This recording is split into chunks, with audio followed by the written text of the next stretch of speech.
দেখো মড সংক্রান্ত এই টাইপের কোনো কোশ্চেন যদি পরীক্ষা দেয় আমরা কীভাবে করবো, যে mod of x plus three greater than equal to five হলে এক্সের সীমা নির্ণয় করো। তাহলে মড সংক্রান্ত অঙ্কের জন্য আমরা এই দুটো ফর্মুলা মাথায় রাখবো।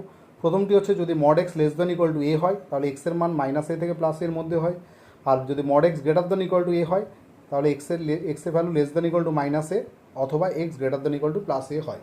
তাহলে এক্ষেত্রে দেখো কোন ফর্মুলা যাচ্ছে এই দুটোর মধ্যে। এটাকে যদি আমি এক্স মনে করি তাহলে mod x greater than equal to a, এটাকে এ মনে করছি, তাহলে এই ফর্মুলায় যাচ্ছে। তাহলে সেক্ষেত্রে x less than equal to minus a বলছে প্রথমে, তো এক্সের জায়গায় এক্স প্লাস থ্রি আছে, less than equal to minus এর জায়গায় আছে ফাইভ, অথবা কী হবে x greater than equal to a হবে, এক্সের জায়গায় x plus three greater than equal to এর জায়গায় ফাইভ আছে।